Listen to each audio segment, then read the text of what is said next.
noite, saúde e paz a todos, né? Que Cristo esteja conosco. Aqui eu tenho um marcador do texto, esse barquinho foi uma meta que ele fez, está escrito, dentro dele está Jesus, está escrito Jesus está comigo. Então, esse é o meu marcador de texto preferido. Bem, nós hoje iremos falar do capítulo 21 do Evangelho segundo o Espiritismo, precisamente do subtítulo Conhece-se a árvore pelos frutos. No capítulo 21, o seu título principal é Haverá falsos profetas, haverá falsos cristos e falsos profetas. Certo? Ok. Haverá falsos cristos e falsos profetas. Bom, eu sempre inicio a minha fala tentando situar aquilo que nós vamos falar. E é uma questão da minha maneira de expor, da minha didática de expor. Portanto, vamos começar dizendo o seguinte: os senhores devem se recordar que os senhores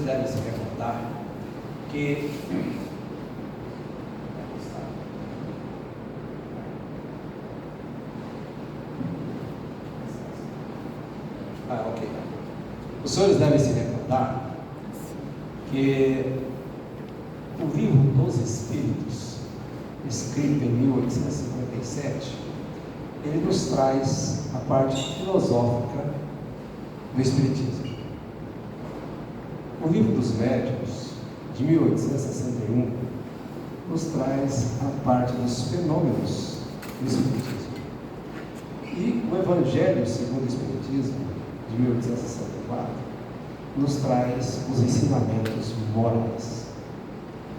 E os senhores observam que, quando nós vamos às casas espíritas, o livro mais utilizado para o público em geral, dessas três obras básicas, é o Evangelho segundo o Espiritismo.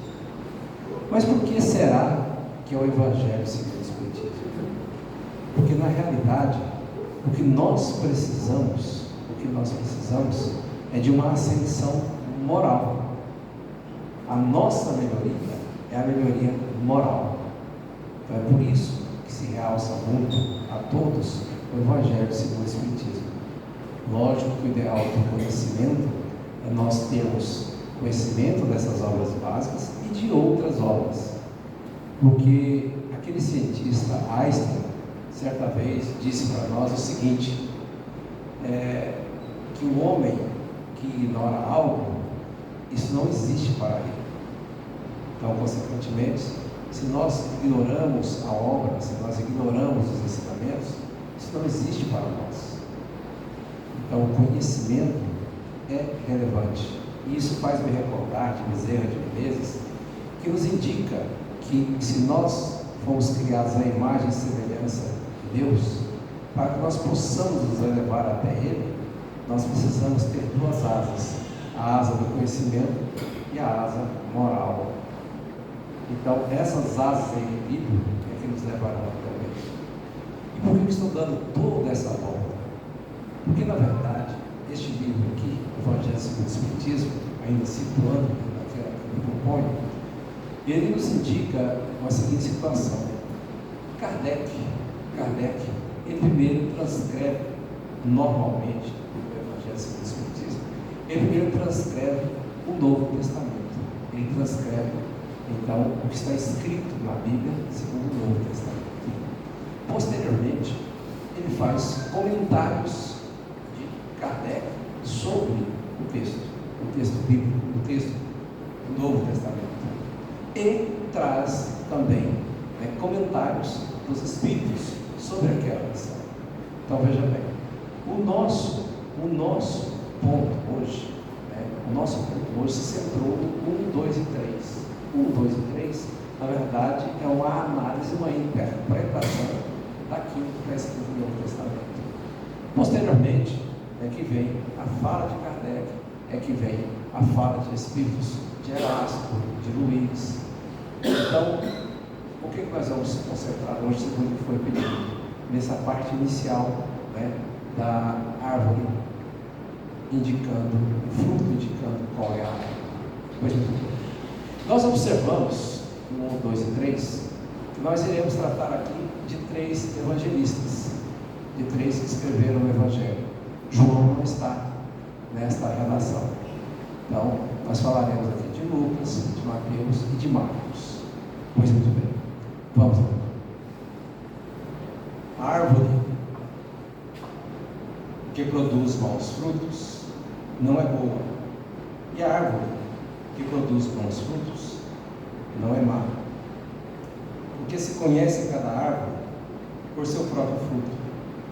Não se colhem figos dos espinheiros, e nem se colhem cachos das uvas dos abrolhos. Se os senhores pegarem algum evangelho, os senhores poderão encontrar a expressão também sarças. E neste aqui especificamente está a expressão abrolhos. As sarças, na verdade, eram plantas, né, que se queimavam, era considerado como se fossem ervas daninhas. Então, aquela questão de quando vocês verem uma árvore queimando Moisés, aquilo era uma sarça. Pois muito bem. Abrolhos nada mais é do que uma erva daninha. Então, em alguns lugares escreveram-se abrolhos, em outros sarças. Mas tudo vem no sentido de que é uma árvore não muito benquista, vamos dizer assim. Pois muito bem. O homem do bem tira boas coisas do tesouro do seu coração, e o mal tesouro do seu coração, pois a boca fala aquilo que o coração está cheio. Lucas capítulo 6, versículos 43 a 45. Pessoal, o que nós estamos tratando aqui?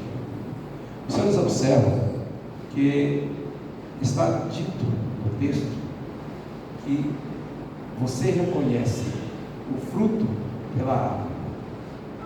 Se nós formos imaginar árvore, nós já temos desde o Velho Testamento e em outros segmentos a árvore como simbologia da vida, símbolo da vida.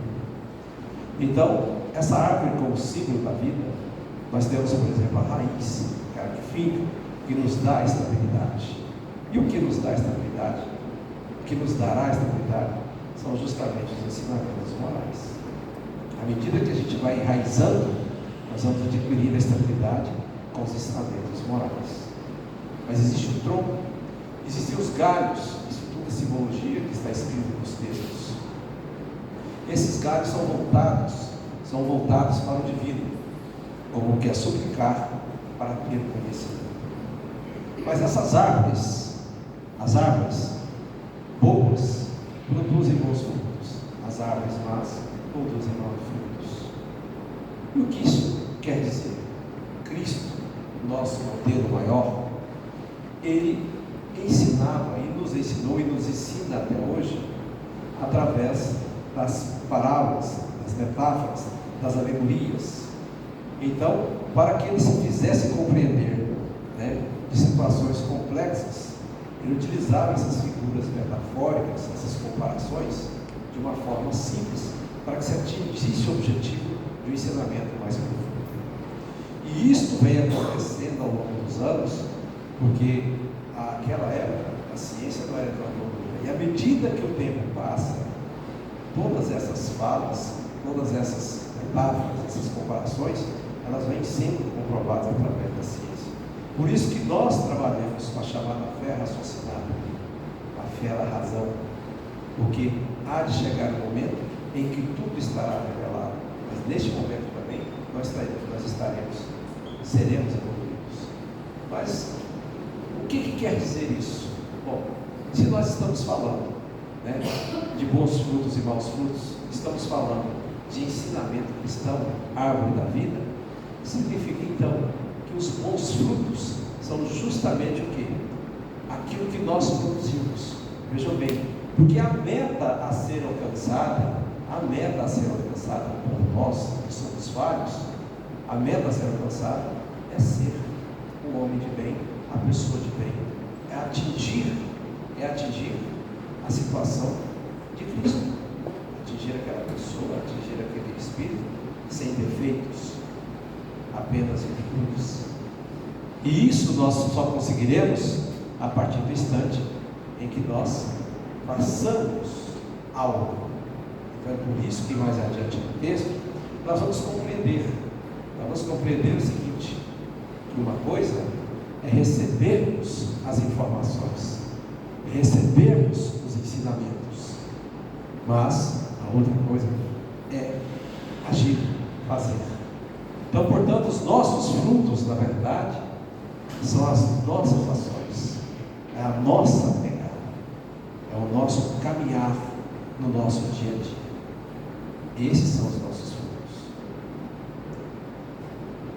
Para que nós possamos, obviamente, nos elevar moralmente, para que nós possamos produzir bons frutos, nós, obviamente, temos também que abraçar o conhecimento. O conhecimento o quê? O conhecimento cristão, o conhecimento moral. Então, o que acontece? Vamos trazer agora aqui para nós. Em casa, será que eu estou tendo paciência, tolerância com minha esposa, com meus filhos? Aquele momento de cólera, aquele momento, vai para lá, está dentro daquilo que foi indicado e ensinado por Cristo. Então, esse é o fruto. Você está sendo correto nessa evolução.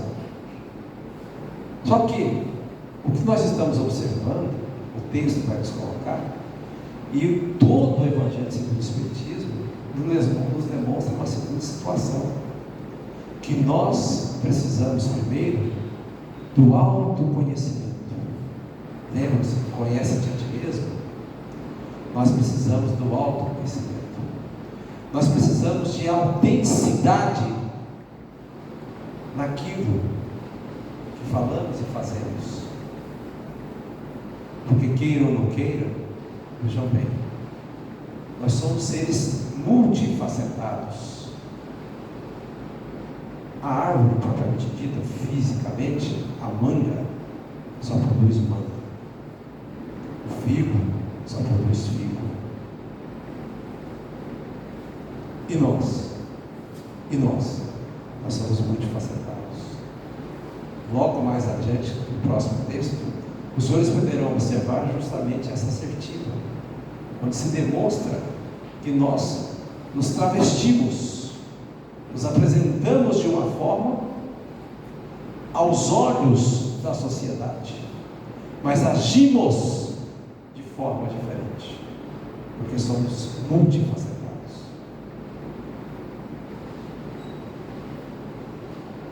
Mas como é que nós vamos evoluir? E como é que nós vamos evoluir? O item 2 diz assim: guardai-vos dos falsos profetas, que por fora se disfarçam de ovelhas, e por dentro são lobos roubadores. Em alguns outros evangelhos, vocês encontrarão a expressão rapazes, que é sinônimo de roubadores. Então, nessa edição aqui, utilizaram a expressão roubadores, mas em outros vocês encontrarão a expressão rapazes. Ou seja, acaso podem se colher uvas de espinheiros, ou figos de abrolhos? Assim, toda árvore que é boa produz bons frutos, e toda árvore que é má produz maus frutos. Uma árvore boa não pode produzir maus frutos, e uma árvore má não pode produzir bons frutos. Toda árvore que não produz bons frutos será cortada e lançada ao fogo. Vós as reconhecereis, pois pelos seus frutos. Isso aqui é Mateus. Vejam bem.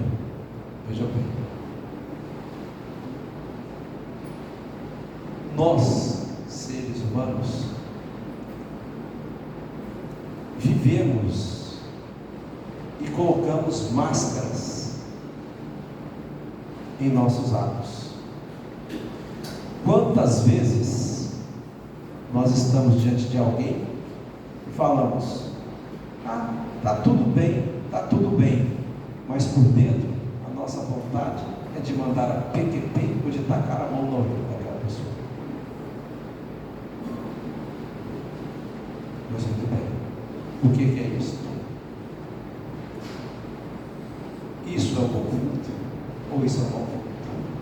E agora vamos começar da seguinte forma: será que a responsabilização por isso do mundo espiritual ela é feita ou não?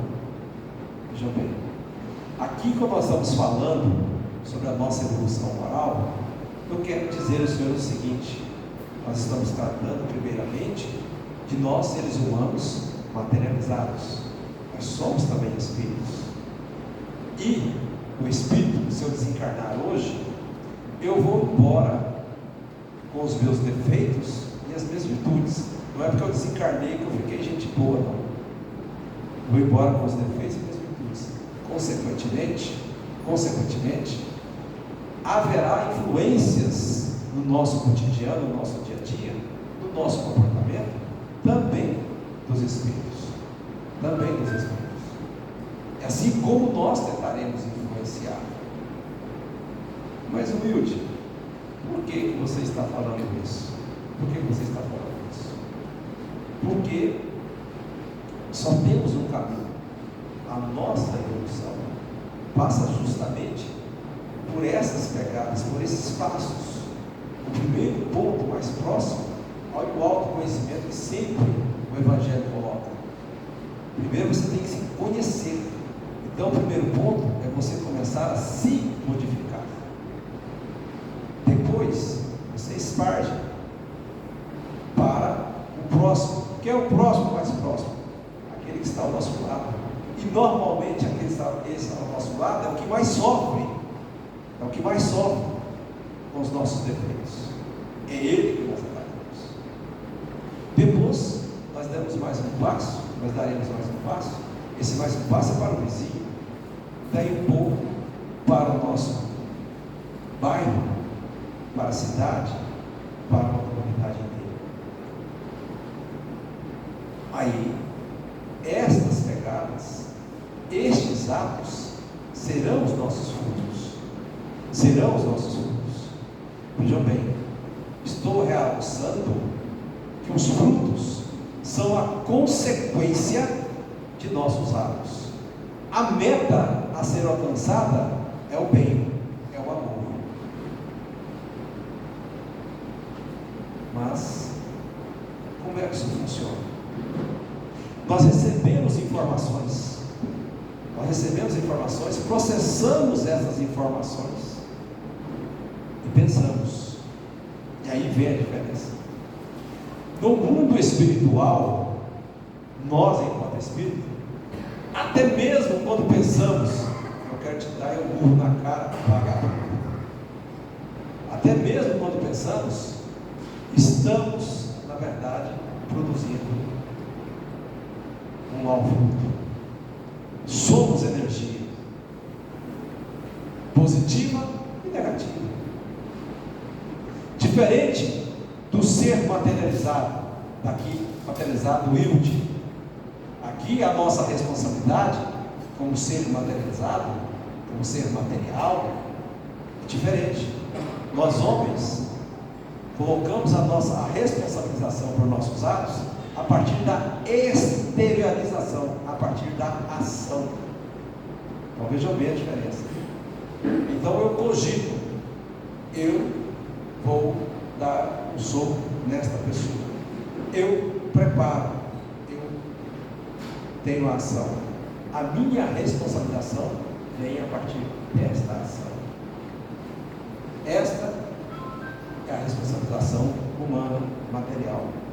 Mas a responsabilização espiritual, ela já vem desde o pensamento.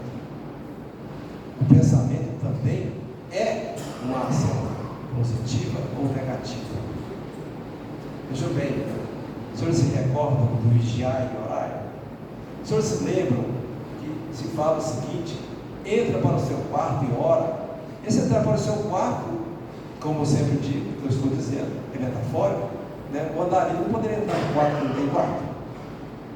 Esse entrar para o seu quarto é entrar para dentro de si mesmo. E esse entrar para dentro de si mesmo é você conversar consigo mesmo, porque Deus está dentro de nós. E aí nós estamos em busca dele. E a partir do instante em que nós, como espíritos, estivermos em busca dele, nós temos que pensar no correto, nas virtudes,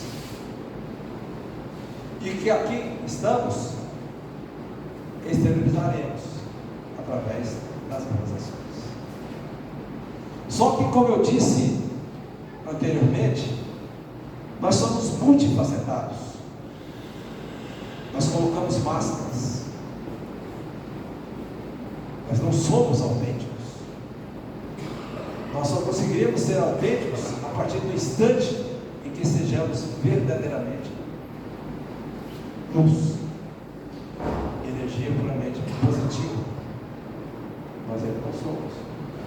Então nós nos escondemos através de máscaras e produzimos através de nossas ações falso luz.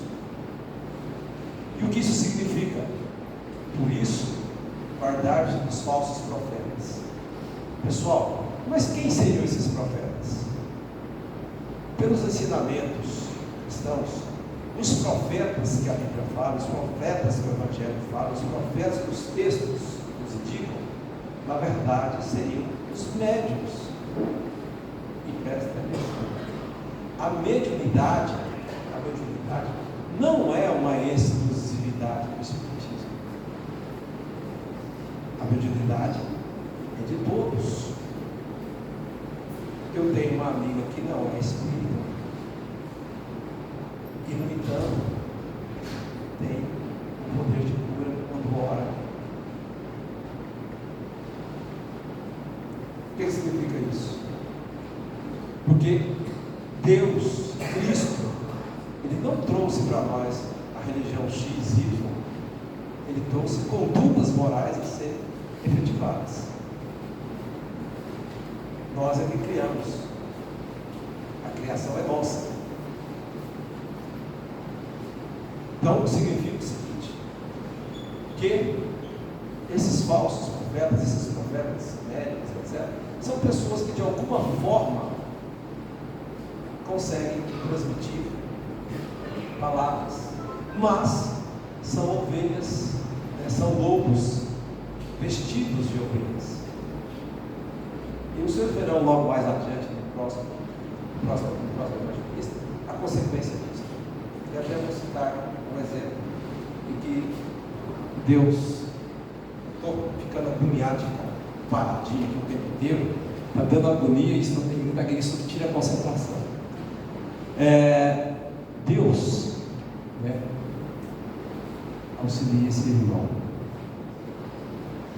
Eu conhecia muitos anos atrás um irmão de um conhecimento espírita profundo, mas profundo mesmo.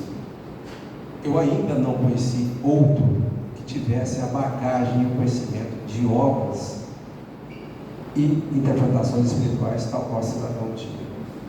Uma pessoa que praticou o bem para muitos, levando a palavra, etc. Mas em determinado momento de sua vida, minha esposa inclusive frequentava o núcleo espírita que ele comandava. Em determinado momento de sua vida, ele quis: estou com um projeto de fazer uma creche. E aí eu disse: vou auxiliar. E comecei a auxiliar, primeiramente, tirando do próprio bolso.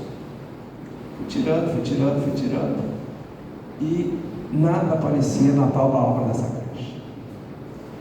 Foi passando, o que eu já tinha despendido, já dava para ter feito base, levantado a parede, um bocado de coisa, e nada de aparecer. Então fui verificar em loco. Havia uns buracos escavados.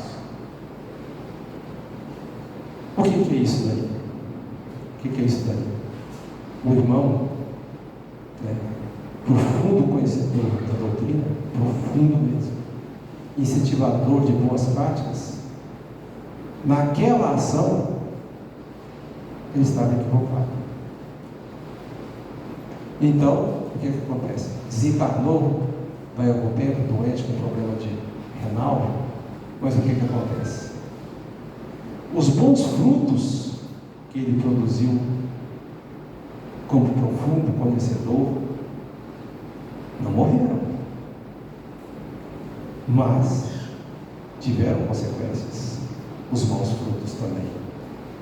Porque, na ocasião, eu virei para minha esposa e falei assim: bem, é o seguinte, ela foi criada como espírito desde 10, 12 anos, e eu comecei a namorá-la, ela tinha 16 ou 19, e daí mais um pouco foi aos poucos, né, me enfronhando, etc. Eu falei para ela: bem, é o seguinte, de agora em diante, e o texto vai nos indicar isso, de agora em diante, eu vou arrumar uma empreitada desta a partir do instante que só duas pessoas que eu vejo que tem essa condição. Uma é você, a outra é o compadre Milton. O resto, tudo que está lá, tudo, todo esse grupo, não me chama para nada não. Então cada um responde pelos seus acertos, pelos seus frutos. Eu me afastei, fiquei na minha. Os anos passaram, né? E ela desenvolve um trabalho maravilhoso, e eu sou, como se diz, o secretário dela, né? Ele é o culpado, deu certo, mas o que é isso? Embora, né, houvesse, que todos nós temos virtudes e defeitos, embora houvesse essas virtudes, certo? Existia um defeito muito grande, que era querer sobreviver às custas dos outros, naquele instante, naquele momento.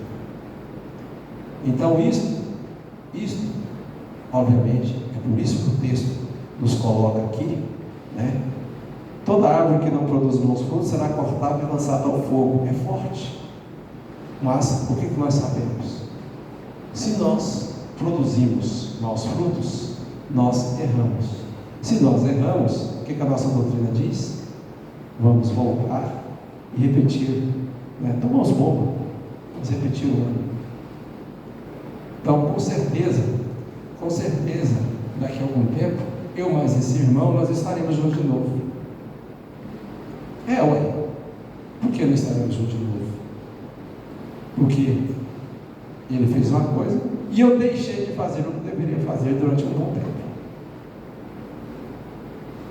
Entenderam? Então, isso é o que os Espíritos estão nos dizendo, para que nós tomemos também cuidado com os falsos profetas. Isso nos indica, e o texto nos indica o seguinte, que nós temos que evoluir para termos autenticidade. Primeiro nos autoconhecer, primeiro nos conhecer, né? E conseguirmos transpor essas muitas máscaras que possuímos e sermos autênticos. E Cristo, ele desceu aqui e ele justamente colocou essas palavras, esses ensinamentos, para que nós pudéssemos pensar, refletir, nos deu as informações para que nós pudéssemos, exemplificou, para que nós pudéssemos pensar, para que nós pudéssemos evoluir. Vejam bem, o senhor se recorda daquela questão da mulher flagrada em adultério?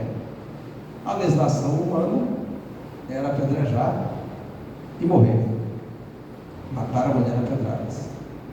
Ele, com seu conhecimento, com a sua evolução, sem utilizar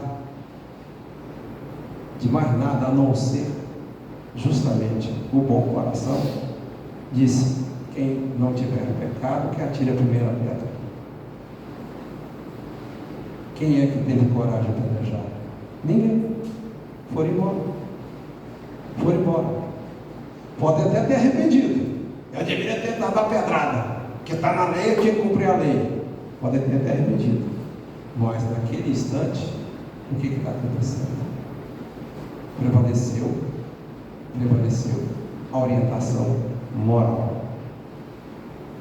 Prevaleceu a orientação moral. Uma boa ação, um bom fruto. Pois bem. No item 3, tomai cuidado para que ninguém vos engane, pois muitos virão em meu nome, dizendo, sou o Cristo, e enganarão a muitos.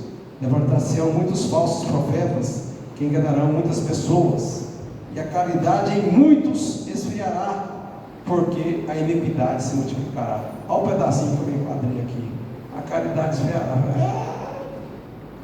E é interessante também, vocês repararam que a gente tem por hábito, nós todos temos por hábito, e eu chamo de terceirizar culpa. Eu terceirizei culpa também, certo? Olha, se o projeto não está dando certo com ele, deixa ele para lá e continua o projeto de outra forma. Correto? Correto. Mas eu não conta comigo não conta comigo não. Eu só vou voltar a mexer o dia que você e com o padre estiver pronto. Caso contrário, não me chama não me enche a paciência não. Terceirizei culpa. A culpa será que é só daquele cidadão? Eu não fui enganado? Aqui diz que seríamos enganados, sim. Mas, se eu for enganado, o problema de quem está enganando, eu tenho que continuar aquilo que eu me propus a fazer. Não é simplesmente parar. Terceirização de culpa. Fazemos ou não fazemos? Eu estou assim nervosa porque aquele marido meu, nossa senhora, o homem, joga a toalha na cama, certo? Não coloca a roupa no cesto, não aguenta mais de nervo. Ia lá no boteco tomando a cervejinha dele, aquela caminhando, nossa senhora, a mulher só faz reclamar. Mas como é que funciona isso? Existe uma historinha onde uma moça casou e teve que morar com a sogra. E passou um tempo, e a sogra não se dava bem de jeito nenhum. Eu falei assim, eu vou matar essa sogra. Eu vou matar essa danada. E aí procurou um cidadão, e esse cidadão falou, não, você não pode fazer isso, todo mundo vai saber que foi você. Vamos fazer o seguinte, tem que ser de uma forma bem. E para que ninguém desconfie que foi você, você vai levar esse veneninho aqui, vai pingar para ela todos os dias e vai tratá-la bem demais da conta. Vai tratá-la com muito zelo. Aí então, ela foi e passou a tratar a sogra de uma forma carinhosa. Minha sogrinha, sei o que, como é que vai também, lá, né? E dando remedinho todo dia, Passou um tempo, a sogra também começou a tratar ela muito bem. E ela foi observando aquilo e falou, gente, eu não quero que ela morra mais não. Eu vou lá conversar com o moço, que deve ter um antídoto. Chegou lá e foi conversar com ele, não sei o que, tá. Eu falei, não, minha filha, isso aí é um remedinho inócuo, né? Na verdade, o que vocês precisavam era se conhecer, né?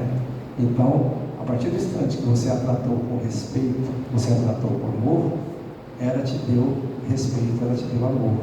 Então fica tranquilo, não vai acontecer nada com ela não. Então, o que está faltando? Conhecer a si mesmo, né? Essa autenticidade de si. Mas, aqui diz, tomai cuidado para que ninguém nos engane, muitos virão e não sou Cristo.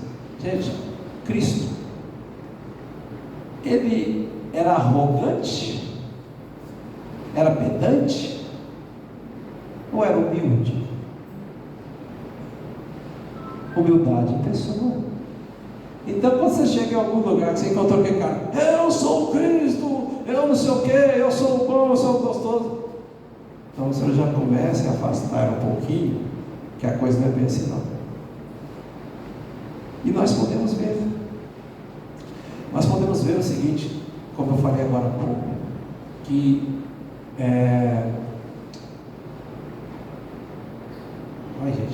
a mediunidade não é exclusiva. Nós temos um caso muito sério em Goiás. O cidadão recebeu um dom Mas de repente, ele começou a utilizar esse dom para as suas benesses próprias e para os seus interesses materiais próprios. Aquilo que vem de graça, vai de graça.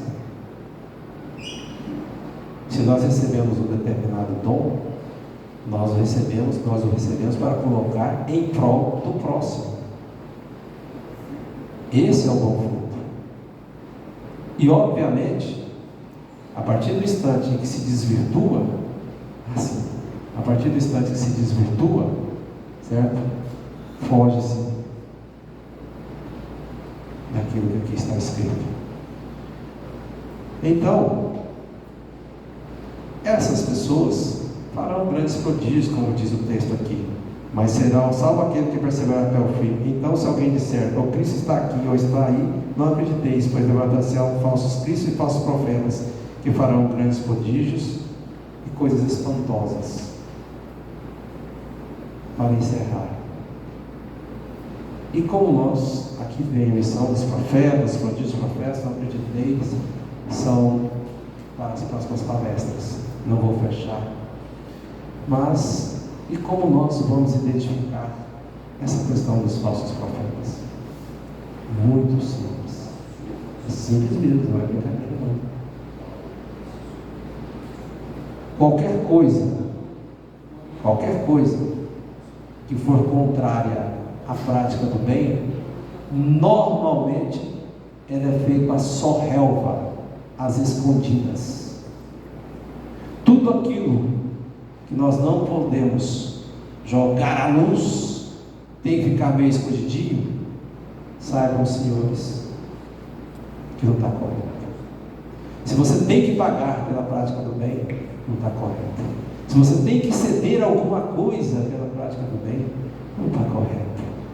Se o cidadão usa apenas as palavras, mas ações não correspondem às palavras, não está correto. A transparência, a humildade são os indicativos de que aquele cidadão não é um falso profeta. Senhores, hoje eu estou falante, já passei do horário, eu tinha até mais coisa para falar, mas vamos então encerrar por aqui, né?